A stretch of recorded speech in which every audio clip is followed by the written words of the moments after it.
Hi, Stephen. Hey, Cindy. How are you? I'm doing well. How are you? Good. Thank you for agreeing to do this video. This is for our National Siblings Day tomorrow. And hmm so I don't know if you've seen on Facebook, but we do have some sibling frames for your profile pictures. So go check that out on Facebook. All you have to do is click your profile picture. This is what I understand you do. You click your profile picture and then you scroll down because they're brand new. And hmm it should be near the bottom and it says Sibling Day. And I think there's 4 to pick from. So check that out when we're done. Cool. So to start off with, tell us how you learned about TCF. I didn't learn about TCF probably about until 5 years later after Stacy had died. I was 16, she was 18, and my mom had started going to the chapter meetings soon after Stacy had died. Being 16, I don't think they had anything for siblings at the chapter. And then my mom didn't have the courage to say anything to me about the conferences until 5 years later when she brought it up to the parents saying, what do I do? How do I say it? And they said, just ask him. And she did, and I've been going almost ever since. Yay. How many years have you been going to the conferences? I have been to, I believe, 7 of the last conferences. I missed a couple, but almost since 2007. So I've been to about 7 of them since then. Wow, that's awesome. So tell us a little more about Stacy. How did you can even share some of the funny stories with us too.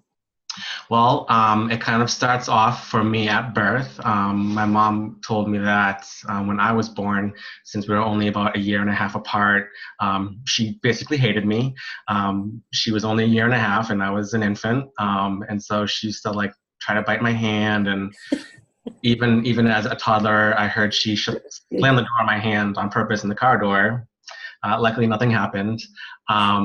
But I guess after a little bit, she eventually loved me and was my bodyguard, and often spoke for me when I was a toddler. So she kind of stepped up and hated me and then loved me. Sibling rivalry is always the best. Exactly. Always. And how did Stacy die? She was a instructor for the National Cheerleaders Association and was teaching private camps and group camps. And she had a private camp up in Maine and didn't have any friends to go with her. So I got voluntold to go with her to keep her company. And she died in the car accident that I was also in 2002. And I knew that, but I wanted you to share that because there may be some other siblings out there that have been through similar experiences. Mm-hmm. Thank you for sharing that. And siblings are often referred to as the forgotten mourners. How do you relate to that statement? Honestly, I don't think, well, for me, it doesn't really impact me a lot. Growing up, I've been to 7 different schools before high school being my 7th one. So I didn't have a lot of friends, and she died just before the beginning of my junior year. So it was kind of like that moment where I was in school. I was on 2 varsity sports. I had 2 part-time jobs. So I had a lot of things going on, and, I jumped back into my life and, just getting back to my routine. So I was busy doing my life that, not a lot of people approached me or interacted with me that much. Right. Well, thank you for sharing that. And also, how have you found TCF to be helpful? I think just being around other siblings has been very helpful because it validates our grief and it gives us that time to be able to share our stories with other siblings, with people who get it.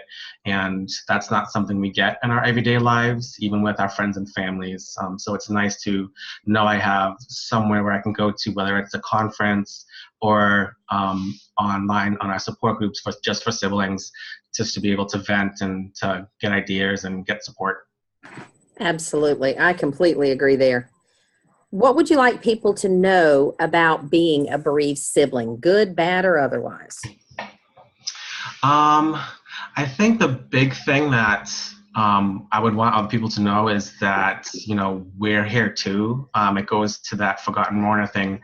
Although I haven't experienced it personally, I know a lot of siblings who have, and it's shocking to hear that people kind of glaze over you when they say, "Oh, my sibling died," and they automatically empathize with the parents or the grandparents, and they don't recognize that the person in front of them is grieving, and it's like now you're a ghost yourself, but you're really there. Exactly. And I think there are a lot of siblings that do go through that. What continues to bring you back to national and regional conferences? And while we're at it, tell us about your workshop you're doing this year. I am doing a workshop that kind of gaps the emotional similarities between the LGBTQ community as well as those who are bereaved. From my personal story, Stacey was the first person who I told who I had liked boys, and then 3 days later she died.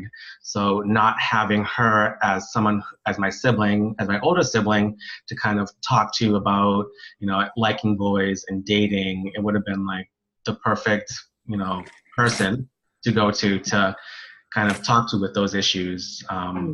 So in and of itself, being a person who identifies as gay, I was already lost before my sister had died. So I kind of understand that coming out and telling my story about my sexual orientation is similar to my grief journey, because, I don't go around telling people that my sister's dead, or, she died in a car accident, or I don't go around telling people automatically that I'm gay, and that's not something that needs to come out in a conversation right away, nor is it that point where, sometimes when you talk about bereavements, people shy away, or you get the insensitive comments.